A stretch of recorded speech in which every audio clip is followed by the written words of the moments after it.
சீமான் அவர்களை இனி நொந்து நொந்து வைக்கிறார்கள். அடுத்த ஒரு வருடத்திற்குள் சீமான் மீது புதியதாக 20 கேஸ்களை போட்டு அவரை திக்குமுக்காக செய்ய இருக்கிறார்கள் என்பதுதான் நிலைப்படையாக தெரிகிறது. ஒன்று. இரண்டாவது, கூடிய விரைவில் மத்திய அரசாங்கத்தால் சீமானுக்கு ஓய்வு பாதுகாப்பு கிடைத்தாலும் ஆச்சரியப்படுவதற்கில்லை. காரணம், அதற்கான முயற்சிகள் டெல்லியில் தீவிரமாக நடப்பதாக நான் கேள்விப்படுகிறேன். உள்துறை அமைச்சகத்தில் சீமான் பெரியாரை பற்றி, ஈவி ராமசுவாமி நாயக்கரை பற்றி பேசியதை விட்டுவிட்டு ஏதோ ஒரு பாலியல் குற்றத்தை வைத்துக் கொண்டு பெண்மணி மூலமாக ஒரு கம்ப்ளைண்ட் வாங்கி கொண்டு அதெல்லாம் செய்வதெல்லாம் ஒரு அநாகரிகமான செயல் என்று தான் அரசியல்வாதிகள் கருதுகிறார்கள். எனினும் ஹரியானா, மகாராஷ்டிரா, ஒடிசா போன்ற இடங்களில் அந்தந்த ஆளுங்கட்சிகள் எல்லாம் துவம்சம் செய்துவிட்டு பாஜக மேலுடைய வந்துவிட்டது. இனியும் தமிழகத்தில் கண்டிப்பாக குடும்ப ஆட்சி, மன்னர் ஆட்சி மீண்டும் மீண்டும் சொல்லுகிறாரே. பாஜக வெறும் காத்தாடி விடல, உண்மையாக சொல்லுகிறார்கள். 2026 திமுக பூண்டோடு வேரோடு தூக்கி எறியப்படும் என்பதுதான் நிலைப்பாடு சிவா. அதற்கு அமித்ஷா தன்னுடைய காய்களை சிறப்பாக நடத்துகிறார். ஓரிரு மாதங்கள் வெயிட் பண்ணி பாருங்க. அமித்ஷா பழனிசாமியிடம் கூடிய விரைவில் தொலைபேசி மூலமாக பேச இருக்கிறார். அதற்குத்தான் அன்புமணி, தங்கமணி போன்றவர்கள் தயாராக செய்கின்றார்கள். Wait and watch. தமிழகத்தில் DK சிவகுமார் அண்டை மாநிலமான கர்நாடகாவில் முதலமைச்சராக அவரும் ஒரு ஏக்நாத் ஷிண்டே மாதிரி உருவாக்கி கொண்டு வருகிறார்கள் பாஜகவினர். உள்கட்சி குழப்பம் அதிகமாக இருப்பதனால் தான் மேற்கு வங்காளத்தில் இது மாதிரியான சலசலப்புகள் அதிகமாக இருக்கிறது. எனினும் மம்தா பானர்ஜியினுடைய வயது முதுமையின் காரணமாக மம்தா பானர்ஜியை ஒதுக்கிவிட்டு அபிஷேக் பானர்ஜி மேலே வந்தாலும் ஆச்சரியப்படுவதற்கில்லை. அடுத்த வருடம் அங்கு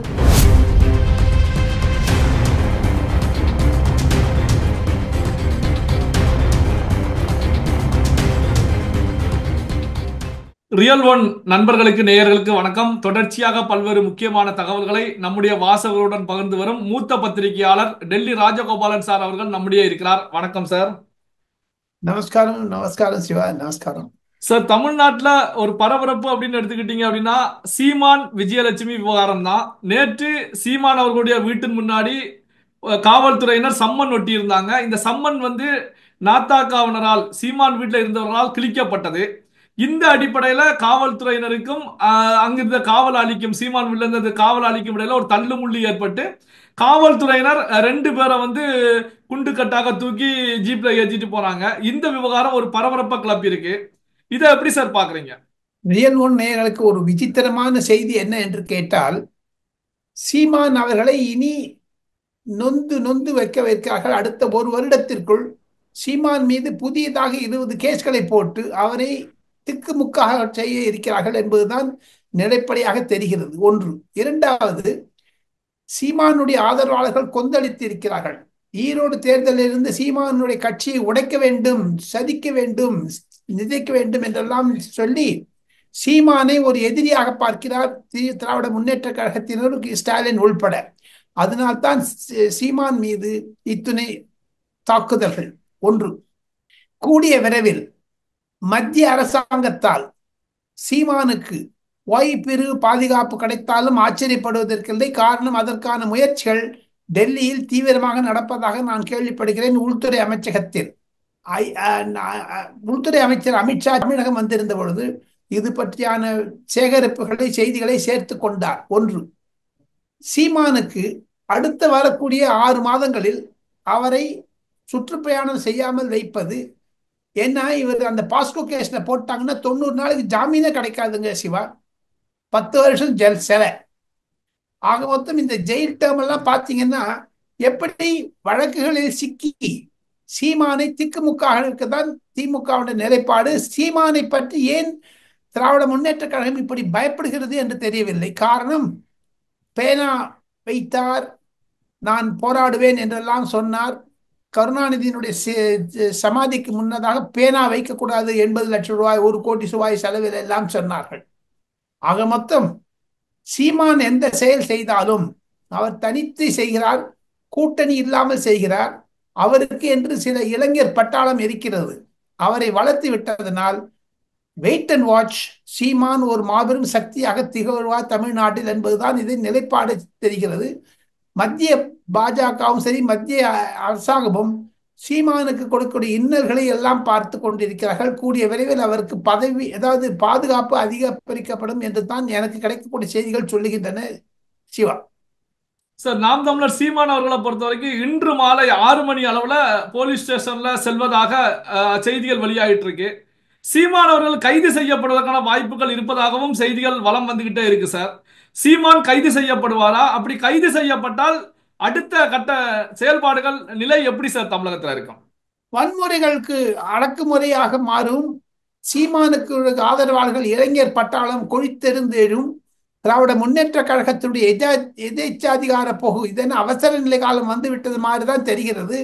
சீமான் பெரியாரை பற்றி, ஈவி ராமசுவாமி நாயக்கரை பற்றி பேசியதை விட்டுவிட்டு ஏதோ ஒரு பாலியல் குற்றத்தை வைத்துக் கொண்டு பெண்மணி மூலமாக ஒரு கம்ப்ளைண்ட் வாங்கி கொண்டு அதெல்லாம் செய்வதெல்லாம் ஒரு அநாகரிகமான செயல் என்று தான் அரசியல்வாதிகள் கருதுகிறார்கள். எனினும் தமிழக அரசாங்கத்தினுடைய ஆணையின்படி தமிழக போலீஸ் செயல்பட்டாலும் இன்று மாலை 6 மணிக்கு அவரை ஒரு 4 மணி நேரம் விசாரித்த பிறகு விட்டு விடுவார்கள் என்று தான் எனக்கு கிடைக்கக்கூடிய செய்திகள் தெரிவிக்கின்றன. சிவா சார், இப்போ தமிழ்நாட்டை பொறுத்த வரைக்கும் 1956 தமிழ் ஆட்சி மொழி சட்டத்தின்படி பாத்தீங்க அப்படின்னா தமிழ்நாட்டில் வந்து தமிழ் மொழி தான் படிவங்கள்ல பயன்படுத்த வேண்டும் அப்படிங்கிற ஒரு நிலை இருந்துட்டு இருக்கு. இப்படியான நிலையில தான் போக்குவரத்து துறையை பொறுத்த வரைக்கும் வெஹிக்கிள் லாக் ஷீட்டை பொறுத்த வரைக்கும் இப்போ ஆங்கிலத்தில் பிரிண்ட் செய்யப்பட்டு கொடுக்கப்பட்டிருக்கு. அதாவது தமிழ்ல இருந்த வெஹிக்கிள் லாக் ஷீட் இப்போ ஆங்கிலத்தில் கொடுக்கப்பட்டிருக்கு.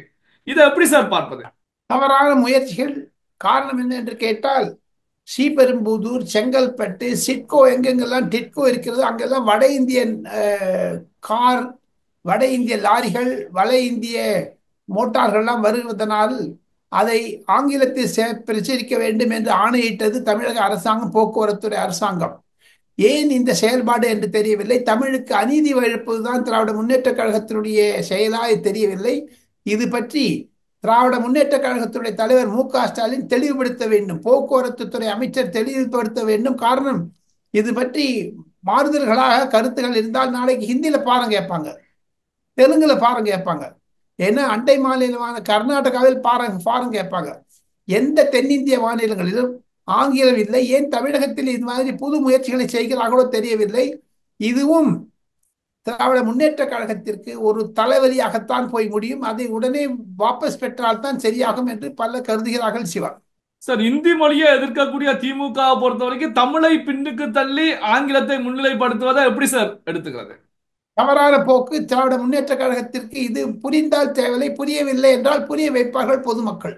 அமித்ஷா அவர்கள் தமிழகம் வந்தப்ப பேசினதுல ஒரு ஹைலைட்டான விஷயம் என்ன அப்படின்னா, ஹரியானா மகாராஷ்டிராவை விட மிகப்பெரிய வெற்றியை 2026 பாரதிய ஜனதா கட்சி தேசிய ஜனநாயக கூட்டணி தமிழகத்தில் பெறும் அப்படின்னு சொல்லி தெரிவிச்சாங்க. அப்போ பாஜகவோட வியூகம் என்ன? அமித்ஷா எந்த அடிப்படையில இந்த கருத்துக்களை முன் வச்சாங்க சார்? பொதுமக்களுக்கும் சரி, வாக்காளர்களுக்கும் சரி, பாரதிய ஜனதா கட்சி உறுப்பினர்களுக்கும் உற்சாகப்படுத்த வேண்டியது அரசியல்வாதிகளுடைய கடமை. அதுவும் அமித்ஷா போன்ற சீனியர் தலைவர்களுக்கு அது ஒரு கை வந்த கடமையாகத்தான் இருக்கிறது. ஹரியானா, மகாராஷ்டிரா, ஒடிசா போன்ற இடங்களில் அந்தந்த ஆளுங்கட்சிகள் எல்லாம் துவம்சம் செய்துவிட்டு பாஜக மேலுடைய வென்று விட்டது. இனியும் தமிழகத்தில் கண்டிப்பாக குடும்ப ஆட்சி, மன்னர் ஆட்சி, மீண்டும் மீண்டும் சொல்லுகிறாரே தமிழ் வெற்றி கழக தலைவர் விஜய், அவர் சொல்வது மாதிரி தமிழகத்தில் மன்னர் ஆட்சி நடக்கிறது. அதை தூக்கி எறிப்பதற்குத்தான் இருக்கும். இருப்பினும் தங்களுடைய நேயர்களுக்கும், ரியல் ஒன் நேயர்களுக்கும் ஒரு சிறப்பு செய்தி என்ன என்று கேட்டால், பிரசாந்த் கிஷோர் பாஜகவுடன் நெருங்கிய தொடர்பில் இருக்கிறார். பிரசாந்த் கிஷோர் கெட் அவுட் மோடி என்பதையோ கெட் அவுட் ஸ்டாலின் என்பதையோ கையெழுத்திட மறுத்தார்.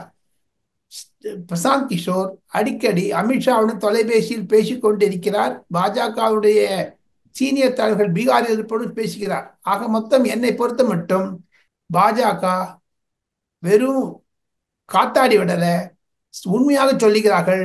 2026 திமுக பூண்டோடு வேரோடு தூக்கி அடியப்படும் என்பதுதான் நிலைப்பாடு. சிவா, அதற்கு அமித்ஷா தன்னுடைய காய்களை சிறப்பாக நடத்துகிறார். ஓரிரு மாதங்கள் வெயிட் பண்ணி பாருங்க.